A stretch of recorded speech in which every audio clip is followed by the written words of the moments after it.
주님을 기다리는 사람들. 한 부인이 오페라 대공연에 참석을 해서 아주 좋은 시간을 가졌는데 집에 돌아와 보니까 이 다이아몬드로 만든 브로치가 없어져 버렸어요. 그래서 그곳에 전화를 했더니 그 직원이 조금만 기다리세요. 제가 찾아보고 지금 말씀드리겠습니다. 그래서 수색 작업을 해서 금방 찾았어요. 그래서 전화를 다시 받았더니 끊어져 버렸습니다. 그래서 언제 전화가 오나 오래오래 기다려도 끝까지 전화가 오질 않았어요. 아마 그 여인을 되게 어리석은 사람이라고 생각을 하는데 우리가 신앙생활을 하면서도 그렇게 하나님 앞에 기도하고 간구하고 말씀을 드리고 하는데 하나님이 응답을 하실라 그러면은 그냥 일어서서 가버립니다. 그래서 우리가 하나님이 말씀하시는 음성을 들을 줄 알아야 되고 오래 기다리는 이 훈련이 되어야 돼요. 하나님께서는 아주 시기가 적정하지 않아서 때가 되지 않아서 응답을 늦추실 때가 있어요. 그래서 우리에게는 자꾸 기다리는 지혜가 있어야 된다. 기다리는 지혜를 배우라고 말씀을 하고 있습니다. 자, 우리는 오늘로 살아가는 우리 대부분의 사람들은 굉장한 조급증에 빠져 있어요. 또 요즘 코로나 시대라 우왕좌왕하면서 너무 이렇게 기다리지 못하는, 견디지 못하는 아주 폭발하는 그러한 우리 성격들을 많이 볼 수가 있습니다. 그래서 이 빨리빨리 병이 걸린 우리는 기다리는데 익숙하지를 않아요. 사람들이 사탕을 이렇게 먹는 것도 보면은 다 다르잖아요. 또 오랫동안 빨아먹은 사람도 있고 반쯤 지나서 깨물어 먹기도 하고 그러는데 이걸 테스트를 해봤어요. 어느 나라 사람이 가장 먼저 깨물어서 먹느냐? 한국 사람이라고. 한국 사람은 자기 이빨이 얼마나 튼튼한가 자랑하듯이 확 깨물어가지고 그냥 버드득 그렇게 먹어버려 치워버린답니다. 자판기 커피를 뽑는 것을 봐도 우리가 얼마나 기다리지 못하는가 볼 수가 있어요. 대부분의 사람들은 우리 10명 중에 3사람은 동전을 딱 넣고 넣자마자 뚜껑을 커피 잔을 잡고 있다는 거예요. 그리고 불이 꺼지잖아요. 꺼지기 전에 벌써 허리를 숙여 저렇게 쳐다보고 있는 것이 우리나라 사람들이라고 합니다. 자, 우리가 밥을 할 때도 뜸이 들 때까지 기다려야 되잖아요. 뜸이 들지도 않는데 그냥 뚜껑 열어놔버리면 밥이 설고 맛이 없듯이 기다려야 돼요. 패스트푸드 문화와 인스턴트 문화에 우리가 살아가면서 얼마나 우리가 인내심이 없이 살아가는가를 한번 생각을 해 봐야 됩니다. 자, 우리가 기다린다는 것은 우리의 삶을 풍성하게 만들고 우리를 성숙시키는 기회가 되는 거죠. 자, 기다림은 오늘의 현실을 넘어서 내일로 다가가게 합니다. 그래서 인생의 기다림이라고 하는 것은 아주 중요한 거예요. 우리의 일상생활이 연속이 기다림이잖아요. 하루의 일상에서 늘 기다려요. 버스를 타기 위해서도 우리가 줄을 서서 기다려야 되고 오늘도 저쪽에서 오다 보니까 코로나 검사 받는 데가 사람들이 막 두 줄로 겹줄로 지금 점점 더 많이 늘어나가지고 서서 기다리고 있습니다.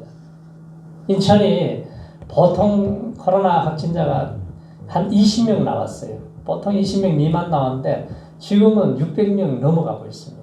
엄청나게 지금 많이 나오고 있어요. 남편이 퇴근 시간이 되면은 밥을 해놓고 아내가 기다리잖아요. 군대 간 아들이 언제 제대할까 나를 기다리기도 하고 시험을 본 학생들은 합격의 소식을 기다리게 됩니다. 결혼날을 잡아놓고 기다리잖아요. 자, 기다림은 뭔가 설레임을 주고 희망을 주죠.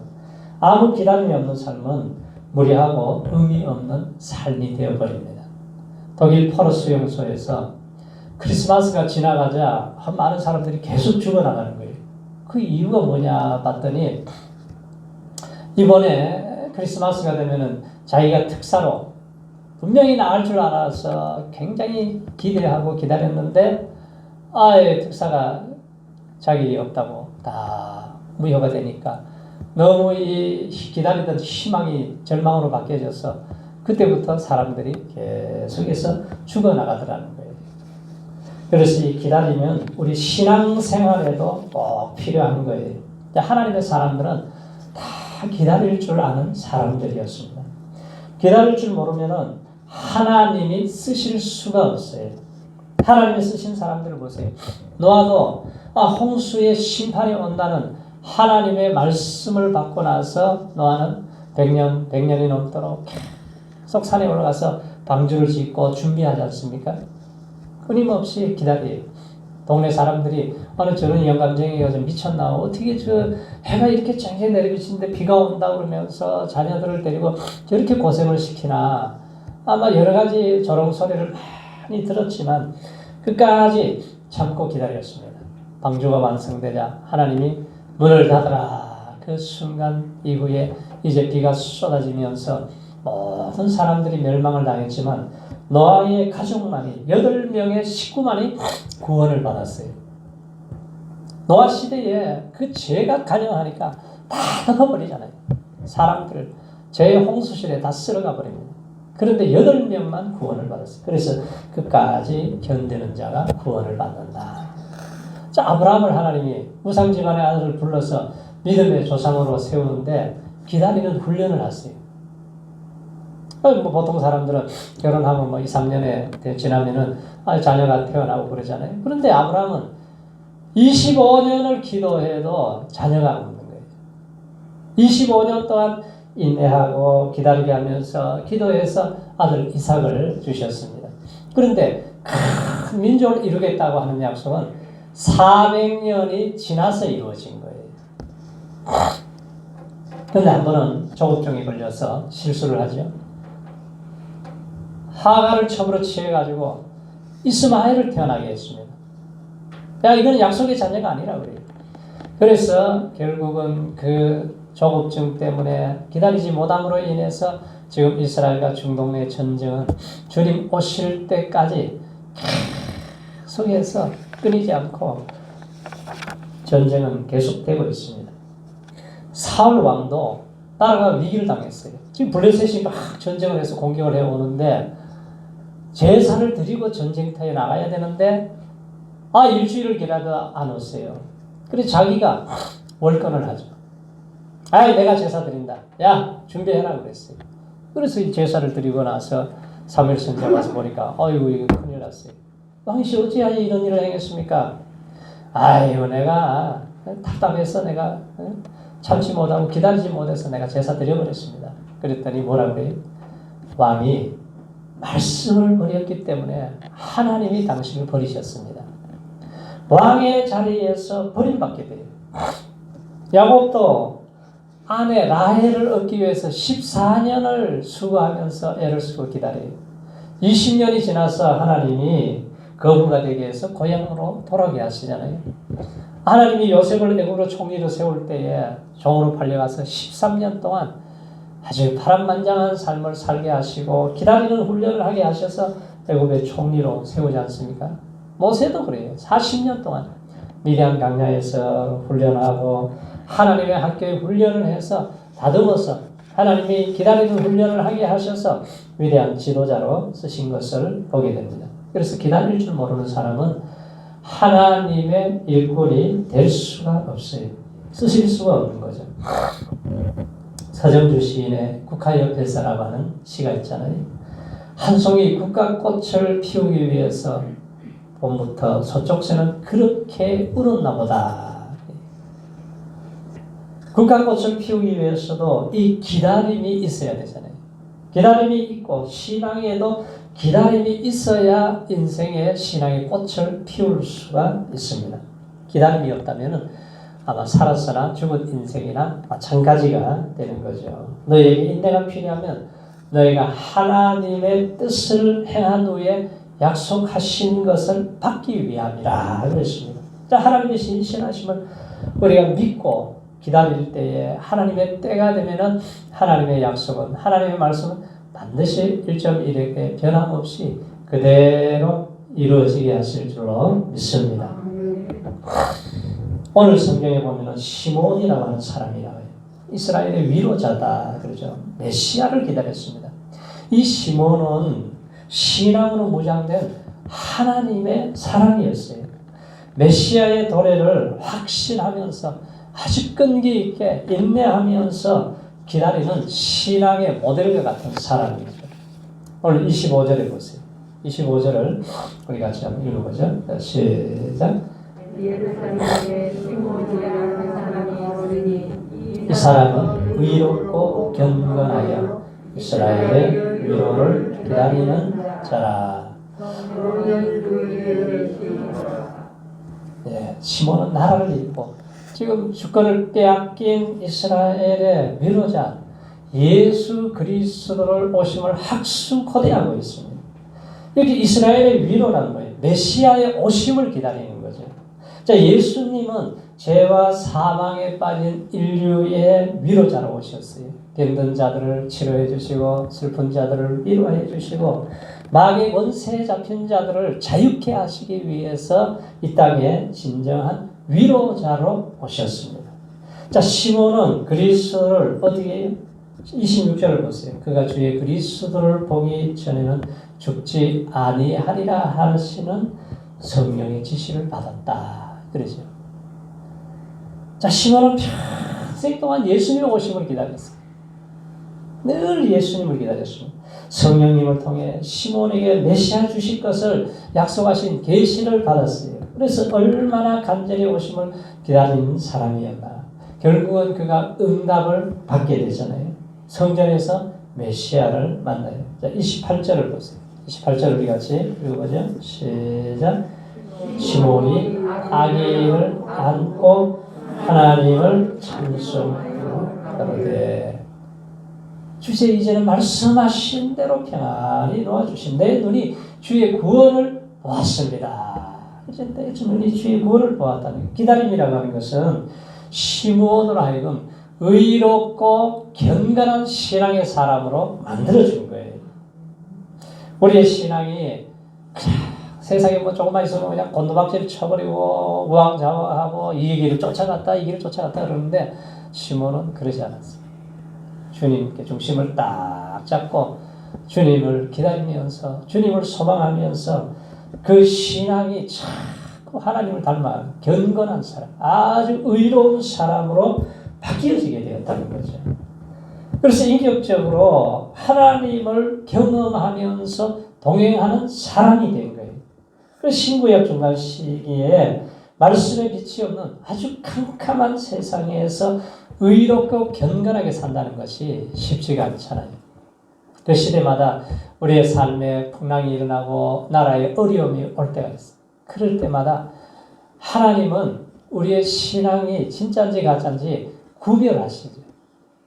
어떤 사람들이 초대교회도 하나님 바라고 보면은 죽정이들은 다 날아가 버리지만 알고는 더 강해져요.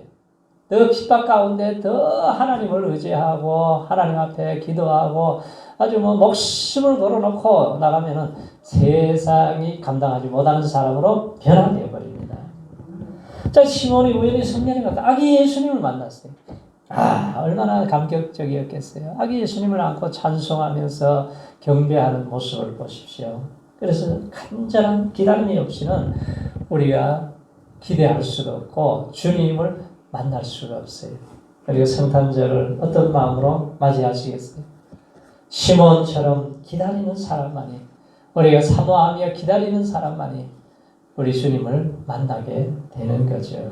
자, 시몬처럼 기다리는 사람은 예수님을 배우는 이 복을 받게 되는 거예요. 우리가 한 걸음 더 나가서 무엇을 기다려야 되겠어요? 자, 성경에는 두 가지 기다림이 있어요. 구약시대 사람들은 오실 메시아를 기다렸습니다. 그럼 우리는 지금 누구를 기다려야 돼요? 다시 오실, 재림하실 예수님을 우리가 기다리는 거예요. 내가 가서 너희를 위해 처소를 예비하면 내가 다시 와서 너희를 나 있는 곳으로 영접해 가시겠다고 그랬잖아요. 그래서 우리가 이 땅의 삶은 천국 갈 준비를 잘하는 기간을 주신 거예요. 이 기간을 우리가 잘 준비해야 됩니다. 예수님이 승천할 때 천사들이 그랬잖아요. 갈릴리 사람들은 어찌 서서 하늘을 쳐다보느냐.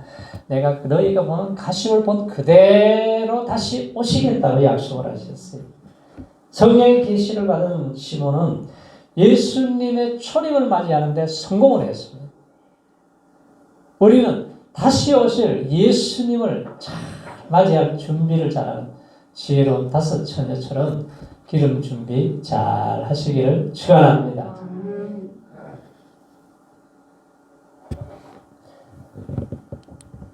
우리 신앙의 선배들이 예수님의 재림을 얼마나 기다렸어요. 길을 가다도 하늘에서 구름이 뜨면 구름을 쳐다보면서 사모하면서 기다렸어요. 자, 예수님의 재림이 기다려지시는 분은 우리가 오늘 밤에 예수님이 오셔도 좋겠습니다. 그럴 때 아멘 하실 수가 있겠어요? 준비가 되셨습니까? 주님 맞이할 준비가? 우리가 언제 오셔도, 내일 오셔도, 오늘 저녁에 오셔도, 새벽에 오셔도 내가 주님 맞을 준비를 잘하는 지혜로운 종이 되라는 거예요. 신부가 오매불랑 신랑을 맞이할 준비를 하잖아요. 우리가 신랑보다 더 좋은 신랑을 사모한다 그러면은 세상 재미에 빠져서 살아가는 사람이에요. 그런 사람 한 사람도 없어야죠. 재림은 우리 믿는 사람들의 최대의 소망입니다. 그래서 그날을 위하여 고난을 받으면서 믿음을 지키고 충성을 하고 초대교회부터 지금까지 얼마나 많은 사람들이 순교도 하고 피를 흘렸어요. 초림 때는 말 그 위에 인간의 몸을 입고 초라하게 오셨지만 재림 때는 그렇게 오지 않아요. 영광스럽게 오십니다. 주께서 소리와 천사장의 소리와 하나님의 나팔을 친히 강림하실 그날이 되면은 아주 영광스러운 모습으로 우리 주님이 재림하실 그 주님 만날 준비를 잘 하는데 어떻게 해야 되냐? 항상 깨어 있으라고 해요. 그러므로 깨어 있으라. 어느 날에 주가 임하는지 너희가 알지 못함이니이다.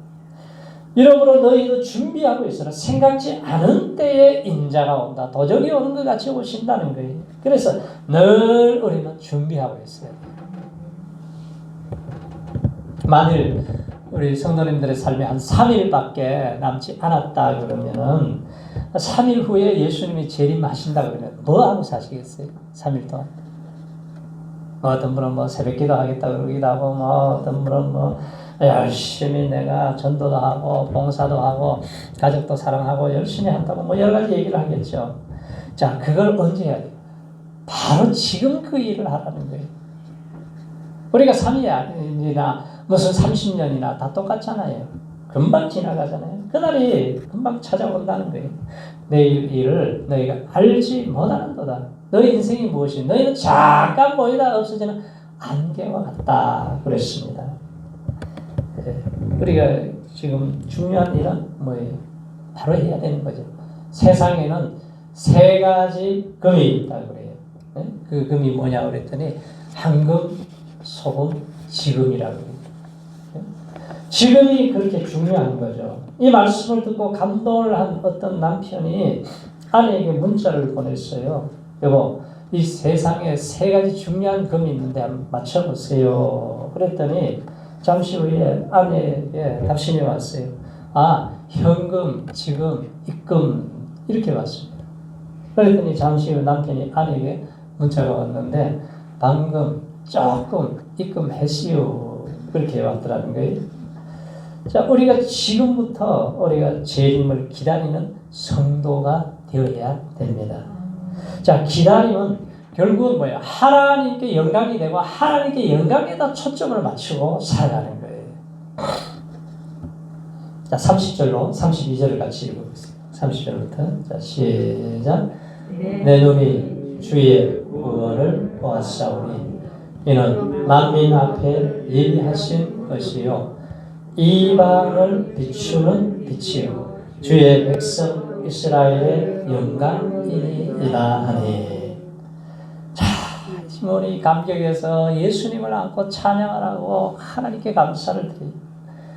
이 아기가 장차 우리 인생의 모든 문제를 해결해 주실 메시아가 될 것을 믿으니 감사합니다. 홀로 영광을 받으시옵소서. 이 고백을 하잖아요. 자, 우리가 예수님을 우리 마음속에 모시는 이 순간 이처럼 주님을 찬양할 수 있는 특권을 우리 모두에게 주셨잖아요. 그래서 예수 믿는 사람은 찬양하고 싶어도 찬양할 수 없는 사람들을 우리가 바라볼 때 우리에게 얼마나 놀라운 특권이. 자, 우리는 예수를 믿었기 때문에 찬양의 특권을 주셨어요. 그리고 우리가 먹든지 마시든지 무엇을 하든지 하나님의 영광을 위해서 살아라. 이 영광에다 초점을 맞춘 인생은 실패하지 않습니다. 그래서 사도 바울이 뭐라 그래요? 내가 살아도 주를 위해 죽어도 주를 위해 살아죽어도 나는 주의 것입니다. 하나님의 영광을 위해서 하라. 우리가 무엇이 잘 돼도 하나님의 영광이고 우리가 좀 뭔가 실패해도 우리가 하나님의 뜻 안에서 뜻을 찾고 인내하고 기다리고 우리가 좋은 그릇을 만들면은 하나님은 더 놀라운 계획을 가지고 계신 거예요. 그리고 예수 믿는 사람은 믿지 않는 가정에 들어가면은 믿지 않는 가정이 다 복을 받게 되는. 요셉이 보디발의 집에 들어가니까 그날부터 복을 받게 만들잖아요. 그리고 예수 믿는 사람들은 복 있는 사람이 되어서 가는 곳마다 가정에, 사회, 직장에 어디에 가든지 복 있는 세상을 만들어야 될 줄로 믿습니다. 이사야 43장 7절에도 보면 내 이름으로 일컫는 내 백성, 내 영광을 위해서 창조한 자를 내가 지었고 만들었다고 그랬어요. 하나님의 영광을 위해서 지었고 만들었다는 거예요.